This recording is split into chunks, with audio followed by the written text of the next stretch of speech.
我坚持丁克，老公却背着我生了个娃。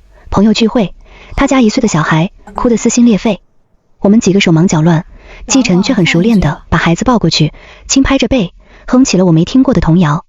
孩子竟然真的渐渐安静下来，朋友惊叹他有天赋，他笑着纠正朋友的抱姿，还顺口提了句，这个月龄的宝宝容易肠胀气，喂完奶要多拍一会儿嗝。回家的路上，我靠在副驾上问他，你什么时候偷偷学了育儿知识？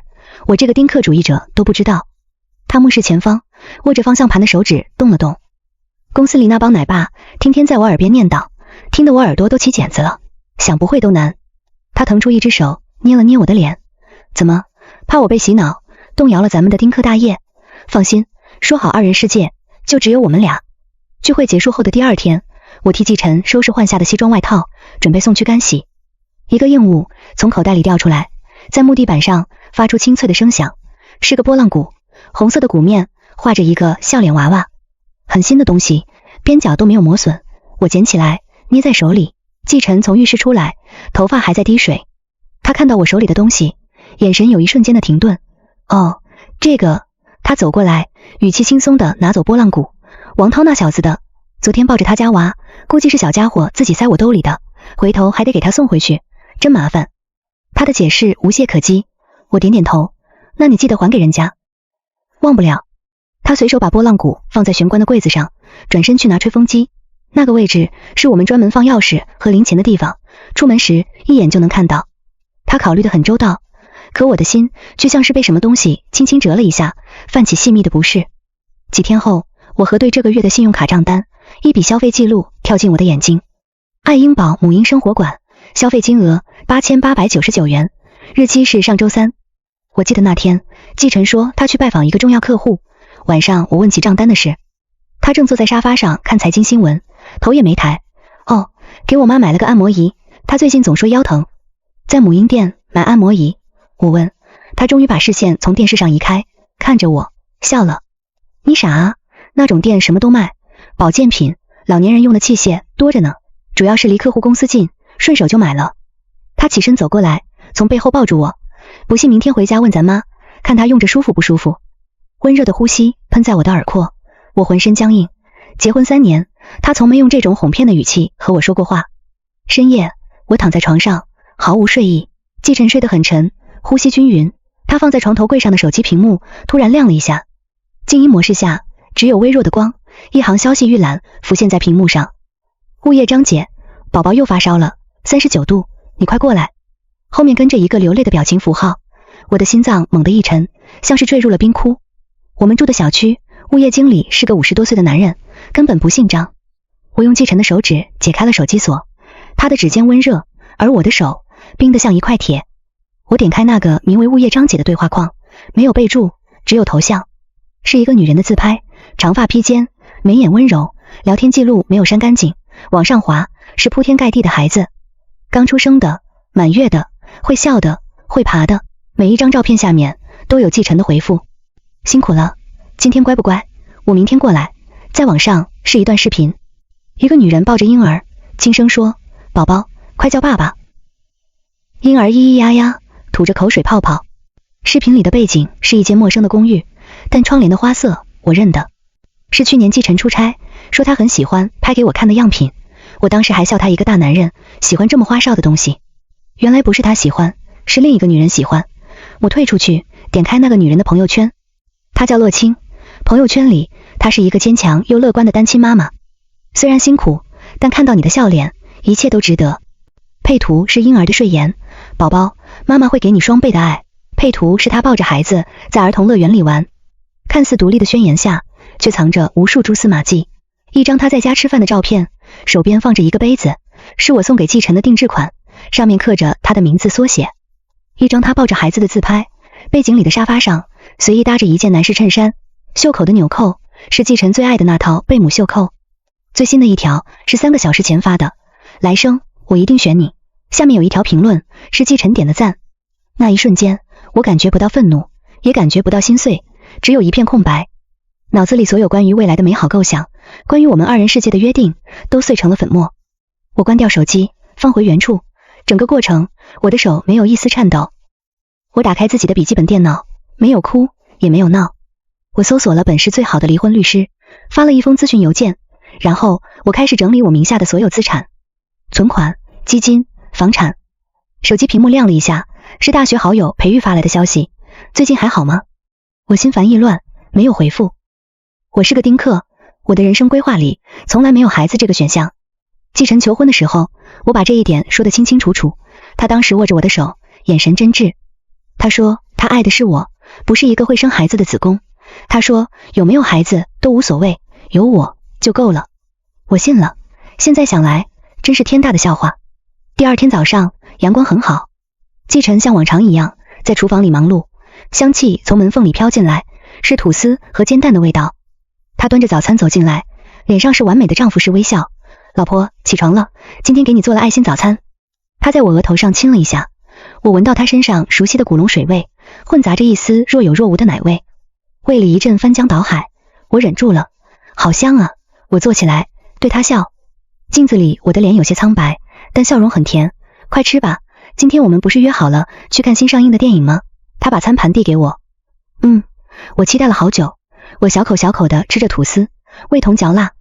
他坐在床边看着我吃，眼神温柔的能滴出水。慢点吃，别噎着。就在这时，他的手机响了，他看了一眼来电显示，脸上的笑容僵了一下。他拿着手机走到阳台，压低了声音，喂，不是说了我今天有事吗？行了行了，我知道了，别哭了，我马上过去。他挂了电话，走回来，脸上带着歉意。然然，对不起，公司那边出了点急事，我必须得过去一趟。电影，我们改天再看好不好？我看着他，他眼里的焦急那么真实。没关系，我放下叉子，体贴的笑笑，工作要紧，你真好。他俯身又在我脸上亲了一下，然后他匆匆换了衣服，拿起车钥匙就出了门。门关上的瞬间，我脸上的笑容消失了。我走到窗边，看着他的车迅速驶离小区。我知道他不是去公司，他是去见他的另一个家，那个有他的孩子，有另一个需要他安慰的女人的家。眼眶有些发热，我逼着自己把泪意压下去，不值得。从他选择欺骗我的那一刻起，这个男人就不再值得我为他流一滴泪。我没有取消电影票，一个人坐在空旷的影院里，看完了那部我们约好要一起看的爱情喜剧。屏幕上的男女主角在经历种种误会后，最终幸福地拥抱在一起。周围是情侣们的笑声和抽泣声。我面无表情地喝着可乐，冰块硌得牙疼。从影院出来，我没有回家。我打车去了洛青的社交账号上出现过几次的那个小区，一个很高档的新楼盘，安保很严，我进不去。就在我在门口徘徊时，一辆熟悉的车开了过来，季晨的车。他停好车，从后备箱里拿出一大堆东西，婴儿车、奶粉，还有几个看起来很贵的礼品袋。他甚至没有注意到站在不远处的我。很快，一个女人从小区里跑出来，亲昵地挽住他的胳膊。是洛青，她看起来很憔悴，眼睛红肿，像刚哭过。季晨一边安抚她，一边把东西递给她，然后他从她怀里接过一个襁褓。他低头看着襁褓里的婴儿，脸上是我从未见过的那种发自内心的温柔和慈爱。他抱着孩子，和洛青一起走进了那栋我永远无法进入的公寓楼，像一对再普通不过的恩爱夫妻。我站在原地，看着他们的背影消失在楼门口。原来他不是不想要孩子，他只是不想要我生的孩子，或者说他想要一个听话的，能为他传宗接代的女人，又想要我这个能为他提供情绪价值和优质生活的完美妻子。他什么都想要。我拿出手机，对着那辆车、那栋楼拍下了照片，然后我拨通了一个电话，是我大学时的一个学长，现在在一家很有名的媒体做主编。喂，师兄，有件事想请你帮个忙。挂了电话，我看到一辆车在我身边停下，车窗降下，是我婆婆的脸，她看着我，眼神复杂。然然，你怎么在这里？我看着她，突然笑了。妈，我来看季晨啊。他不是说他弟弟住在这里吗？我指着那栋楼，笑得天真又残忍。我来看看他弟弟长什么样。婆婆的脸色瞬间变得惨白，她知道我什么都知道了。她张了张嘴，想说什么，却一个字都说不出来。我没再看她，转身就走，高跟鞋踩在地上，发出清脆的响声，每一步都像踩在他们一家人虚伪的心上。季晨的父亲60大寿，定在城中最高档的酒店。季家在本地也算有头有脸，来往的都是商界名流。我穿着一袭得体的长裙，挽着季晨的手臂，出现在宴会厅。他今天格外殷勤，不停地给我夹菜，在我耳边说笑，仿佛我们还是那对人人称羡的模范夫妻。然然，你今天真美。谢谢。我对他笑，举起酒杯。婆婆的脸色一直不太好，频频看向我，眼神里带着恳求和警告。我视而不见。宴会进行到一半，主持人邀请季晨作为家属代表上台致辞。他整理了一下领带，深情款款地走上台。今天是我父亲的60大寿，感谢各位来宾的光临。他讲得很好，风度翩翩，引来阵阵掌声。在他结束发言，准备下台的时候，我站了起来。等一下，所有的目光都聚焦在我身上。季晨回头，不解地看着我。我踩着高跟鞋，一步一步走到他身边，从主持人手里拿过话筒。借着今天这个好日子，我也想宣布一件喜事。我看着台下季晨的父母，他们脸上的血色瞬间褪尽。我和季晨结婚3年，一直没有孩子，是我身体的原因。我故意停顿了一下，满意的看到季晨慌乱的眼神，但好在我们季家后继有人了。我转过身，对着大屏幕举起了手里的遥控器。季晨，好戏开场了。大屏幕上首先出现的是一张亲子鉴定报告，季晨和另一个男婴侵权概率 99.99%。下面是婴儿可爱的百日照，全场哗然。季晨的脸在一瞬间变得惨白，他冲过来想抢我手里的遥控器。温然，你疯了！我侧身躲开，按下了下一个按钮。屏幕上开始播放一段视频，是季晨抱着孩子在洛清的公寓里温柔地哄着，宝宝乖，爸爸在。画面一转，是洛清依偎在季晨怀里，哭诉着什么。季晨拍着他的背，轻声安慰，我知道你委屈，再等等，等我处理好。视频里他们的对话清晰可辨。你什么时候和他离婚？快了，然然他离不开我。台下彻底炸开了锅，闪光灯疯狂的闪烁，记者们像闻到血腥味的鲨鱼往前挤。季先生，请问视频里的人是您吗？您和这位女士是什么关系？继父气得浑身发抖，指着我，一句话都说不出来。继母两眼一翻，直接晕了过去。现场乱成一团。温然，你把东西关掉。季晨嘶吼着，眼睛通红，像一头被逼到绝路的野兽。我冷冷地看着他，关掉？为什么要关掉？这不是你们最想要的吗？我举起话筒，声音不大，却清晰地传遍了整个宴会厅。我和季晨结婚时约定好做丁克夫妻，但我没想到，我的丈夫为了满足他父母抱孙子的愿望，竟然选择在外面找人生孩子。他一边对我甜言蜜语，说着爱我，离不开我，一边和另一个女人组建了另一个家。我看向台下已经面如死灰的继父，公公、婆婆，现在你们有孙子了，开心吗？这个长孙，你们满意吗？季晨彻底崩溃了，他扑过来想捂住我的嘴。几个酒店保安冲上台将他拦住，不是的，你们听我解释，是他不能生。他语无伦次的嘶吼，状若疯癫。我丢开话筒，从手包里拿出早已准备好的离婚协议，甩在他脸上。季晨，我们离婚，财产我一分不要，我嫌脏。祝你们一家3口，不，一家4代，从此团团圆圆，锁死。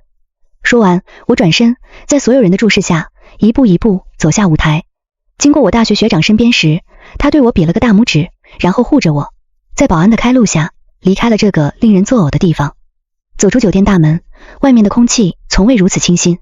我深深地吸了一口气，结束了。我和季晨的婚姻，我曾经的爱情，在这一刻彻底化为灰烬。巨大的喧嚣和压力过后，是无尽的疲惫。我在学长帮我安排的酒店里睡了整整1天。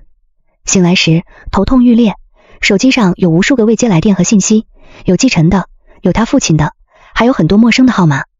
我全部忽略，点开新闻 APP， 头版头条全都是季家的丑闻。豪门秘辛，模范夫妻竟是表面恩爱，丈夫婚内出轨生子，商业巨子之子人设崩塌，60大寿便离婚闹剧。照片上，季晨面目狰狞，继父气急败坏，宾客们惊愕的脸和我决然离去的背影，构成了一幅荒诞的画。我看着那些报道，心里没有一丝波澜。这时门铃响了，我以为是酒店服务，打开门看到的却是季晨。他看起来憔悴了很多，眼下是浓重的青黑，胡子也没刮。然然，他声音沙哑。我立刻就要关门，他用手死死抵住门框。然然，你听我解释，事情不是你想的那样。我想的哪样？我冷笑，是我亲眼看到的，还是我亲耳听到的。我和洛清只是个意外，我爱的人一直是你。他急切地说，我只是想要个孩子，给我爸妈一个交代，我没想过要破坏我们的家。家？我像是听到了最好笑的笑话，你和别的女人生了孩子，还跟我谈家？那个孩子生下来，我们的家就已经没了。然然，我错了，我真的错了。他试图抓住我的手，你再给我一次机会，我们重新开始好不好？我会和洛清断干净，我保证。你的保证一文不值。我看着他，一字一句地说，季晨，你最恶心的地方，不是出轨，不是骗我，而是你到了现在，还觉得你可以两边都要。你既想要我这个给你体面和爱情的妻子，又想要那个给你生孩子的工具。你太贪心了。我的话像刀子，狠狠扎进他的心里，他脸上的血色退得一干二净。不是的，滚！我用尽全身力气想把门关上。就在这时，走廊的另一头走过来一个男人，是裴玉，我大学时关系很好的朋友，毕业后他出了国，我们很久没联系了。昨天的宴会他也在，是他最后护着我离开的。季先生，裴玉走到门口，很自然地挡在我身前，隔开了季晨的视线。温然现在不想见你。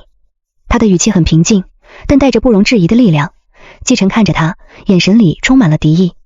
你是什么人？这是我和我老婆之间的事，轮不到你管。很快就不是了，裴玉淡淡地说。他从口袋里拿出一张名片，递给季晨。我是温然的代理人，关于离婚的后续事宜，请你的律师直接联系我。季晨看着名片上的离婚律师4个字，整个人都僵住了。他难以置信地看着我，又看看裴玉。律师？然然，你找了他？我没有回答。裴玉对身后的保安说，麻烦把这位先生请出去。保安上前，一边一个架住了季晨。温然，你不能这么对我，温然。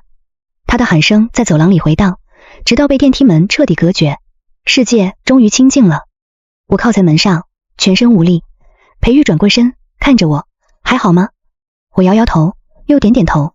谢谢你，我们是朋友。他说，季家的公关做得很失败，或者说在铁证如山的视频面前，任何公关都显得苍白无力。季家的公司股价大跌，几个正在洽谈的项目也黄了。继父焦头烂额，给我打了好几个电话，语气从一开始的指责、谩骂，变成了后来的低声下气。然然，算罢求你了，你发个声明，就说那天是喝多了开玩笑，好不好？只要你肯帮忙，你提什么条件，我们都答应。我直接挂了电话。没过多久，洛清也给我打来了电话，他的声音尖利又刻薄，没了之前的楚楚可怜。温然，都是你害的，现在季家股票大跌，季晨他拿不出钱了，你必须补偿我们母子，把你名下的那套别墅转给我，否则我带着孩子天天去你公司闹。我听着他赤裸裸的威胁，只觉得好笑。洛小姐，你找错人了。你别得意。他尖叫道，季晨是爱我的，他早晚会把你甩了，你等着。我挂了电话，把他的号码也拉黑了。整个世界都充满了噪音，只有裴玉，他什么都没说，也什么都没问，他只是每天准时出现，带来干净的饭菜，帮我处理那些烦人的律师函。有一次，他处理完一份文件，疲惫地捏了捏眉心，但抬头看我时，又恢复了温和的笑容。有他在，我感觉自己像是漂浮在海上的溺水者，终于抓住了一块浮木。一天下午，季晨的妹妹季晴找到了酒店，她是我曾经最好的朋友，也是我和季晨的介绍人。嫂子，她站在门口，眼睛红红的，我让她进来了。嫂子，我哥他知道错了。季晴坐立不安地说，你就原谅他这一次吧。洛清那个女人，她抱着孩子去公司闹，还说要是不给我哥名分，她就带着孩子去跳楼。我爸妈快被她逼疯了，我哥说只要你肯回来，他马上就让那个女人消失。我静静地听着，没有说话。嫂子，我哥真的很爱你，他跟我们说他这辈子最爱的人就是你，他只是一时糊涂。我看着季晴，这个我曾经掏心掏肺对待的女孩。季晴，你也是女人，如果你的丈夫背着你在外面生了孩子，你会原谅他吗？她愣住了，嘴唇动了动，说不出话。你们季家人真的一模一样。我站起身，永远只考虑自己。季晨贪心，想要妻子，也想要儿子。你爸妈自私，为了孙子默许儿子的背叛，而你为了你哥，跑来对我进行道德绑架。你们谁都没有想过我。我告诉过他，我丁克，这是我的底线。是他，是你们全家一起践踏了我的底线，所以别再来找我了。告诉季晨，这个婚我离定了，告诉洛清，他想跳楼还是跳河，都跟我没关系。我的同情心很贵，他们不配。季晴哭着走了，我看着窗外，长长的舒了一口气，心里最后一点对这个家庭的留恋也彻底消失了。季晨的末路比我想象中来得更快，丑闻发酵，公司声誉一落千丈，股东们纷纷撤资，股价跌停，继父一病不起，偌大的家业瞬间摇摇欲坠，洛清成了压垮骆驼的最后一根稻草。他发现季家这艘大船要沉了，彻底撕破了脸。他不再扮演那个温柔委屈的小白花，而是变成了一个撒泼打滚的疯妇。他每天都去公司闹，去季家老宅闹，要求季晨立刻兑现承诺，给他和孩子一个名分，并且把一半家产转到他名下。季晨被他搞得焦头烂额，身心俱疲。一天晚上，洛清又抱着孩子在季家门口大吵大闹，引来了很多邻居围观。季晨终于忍无可忍，冲出去和他爆发了激烈的争吵。你到底想怎么样？我想怎么样？季晨，这是你当初答应我的，你说你会娶我，会让我们的孩子认祖归宗。我什么时候答应过要娶你？我只是让你生个孩子。你骗我，你这个骗子！洛清尖叫着，把孩子往他怀里一塞，你不管我们母子，我们就死给你看。混乱中，孩子被吓得哇哇大哭。季晨看着怀里那个皱巴巴的小脸，再看看眼前这个面目狰狞的女人，一股前所未有的厌恶和绝望涌上心头。他忽然意识到，他为了这么一个东西，到底失去了什么？他失去了温然，失去了那个会因为他一点小成就而满眼崇拜的温然，那个会在他疲惫时给他拥抱的温然，那个和他约定好要一起看遍世界风景的温然。他把他生命里唯一的光亲手掐灭了。他推开洛清，跌跌撞撞地跑了。他回到了我们曾经的家，那个他已经很多天没有回来的地方。屋子里空荡荡的，所有属于我的东西都不见了，空气里再也没有我喜欢的香薰味道。他打开冰箱，里面空空如也。他走到我们的卧室，看着那张巨大的双人床，上面铺着他最不喜欢的灰色床单，枕头边落着一枚我常用的发夹。他捡起来，冰冷的金属硌在掌心，眼前浮现出我别着他，笑着靠在他肩头的样子。他用力攥紧，发夹刺破了掌心，他却感觉不到疼。他一头栽倒在床上，终于哭了，像个孩子一样嚎啕大哭。他拿起手机，颤抖着拨通我的号码，无人接听。他又发信息，冉冉，我错了，我好想你，我爱你，我只爱你。信息发出去，如同石沉大海。他的手机屏幕上跳出来一个红色的感叹号。你还不是他，朋友，请先发送朋友验证请求。我把他删了。季晨看着那行字，笑了，笑着笑着，眼泪流得更凶了。他知道他彻底失去我了，悔恨像毒藤，将他的心脏一寸寸缠紧，勒得他喘不过气。可是太晚了，我和裴玉正式在一起了。他帮我处理好了离婚的所有手续。季晨在巨大的舆论压力和家庭变故下，没有再纠缠，很快签了字。我搬进了新的公寓，开始了新的生活。裴玉没有和我住在一起，但他每天都会过来陪我吃饭、散步、看电影。我们像所有普通情侣一样，平淡又温馨。我以为日子就会这样平静地过下去，直到那天我准备出国散心，裴玉来送我。在公寓楼下，我们被一个疯子拦住了。是洛清，他比上次见面时更加憔悴，眼神疯狂，充满恨意。温然，都是你毁了我的一切。他尖叫着朝我扑过来，他的手里拿着一把锋利的美工刀。我吓得僵在原地。电光火石之间，裴玉一把将我推开，自己挡在了我面前，刀子狠狠地划过他的手臂，鲜血瞬间涌了出来。啊！洛清也被眼前的血色吓到了，刀子掉在地上。杀人了！他杀人了！他忽然指着我，对周围围观的人大喊，是他指使我这么做的，他给我钱，让我来演这出戏，好让他摆脱季晨。周围的人对着我指指点点，我脑子一片空白，只知道冲到裴玉身边，用手死死按住他流血的伤口。裴玉，你怎么样？我的声音在发抖。别怕。他脸色苍白，额上冒出细密的冷汗，却还在安慰我，我没事。救护车和警车很快就来了。洛清因为故意伤人被警方带走，后来我听说他在审讯时精神彻底崩溃，被强制送进了精神病院。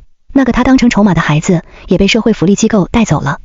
裴玉被送进了急救室，我坐在抢救室外的长椅上，看着那盏亮着的红灯，感觉全身的血液都凝固了。我害怕，我从未如此害怕过，我害怕会失去他。一个护士从里面出来，我赶紧冲上去。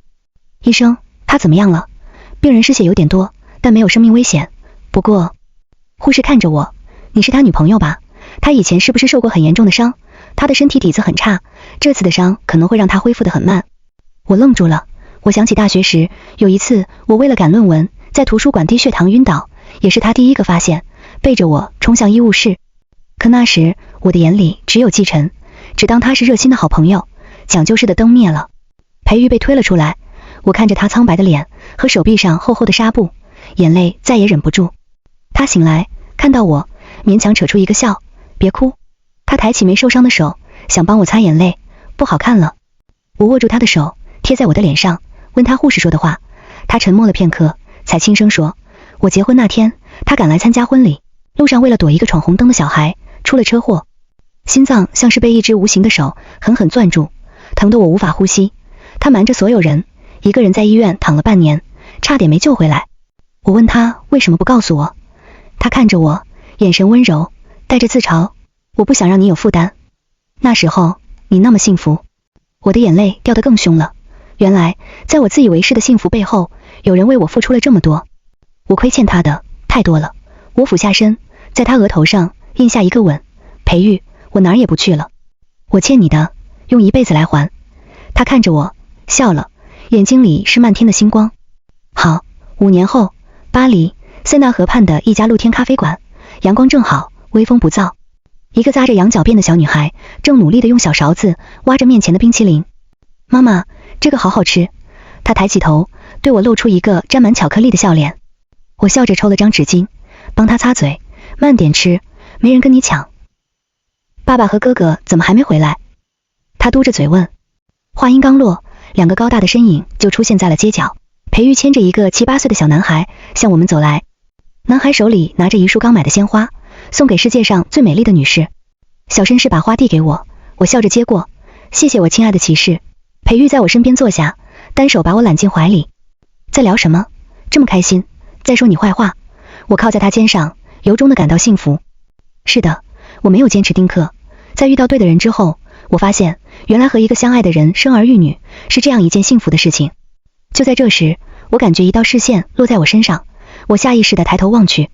不远处的街边，一个男人正看着我们，他穿着一件满是褶皱的旧外套，浑身酒气，眼神浑浊，身形佝偻。是季晨。我们的目光在空中交汇，我平静地看着他，眼神里没有波澜，像在看一个无关紧要的陌生人。然后我转过头，不再看他一眼。怎么了？裴玉注意到我的失神。没什么。我回过神，对他笑了笑。我们回家吧。好，回家。他牵起我的手，我们一家4口迎着夕阳慢慢走远。季晨看着我们幸福的背影，连眼睛都舍不得眨。一个瘦小的男孩拽了拽他的衣角，怯生生地说，爸爸，我们该去领救济餐了，晚了就没了。他被拉回现实，低头看着这个和他没有半分相像的孩子。如果当初他没有动摇，如果他守住了他们的约定，现在陪在他身边享受这一切的人就是他。眼眶湿润，他从口袋里摸出一支烟，点燃，深深地吸了一口。烟雾缭绕中，他仿佛又看到了那个穿着白裙子笑靥如花的女孩。他说，季晨，我这人很自私，我只要2人世界，不想要孩子，你能接受吗？他听见自己信誓旦旦地回答，我爱的是你，不是一个会生孩子的子宫，有你就够了。一滴滚烫的泪落在手背上，终究是他负了他，也负了自己的一生。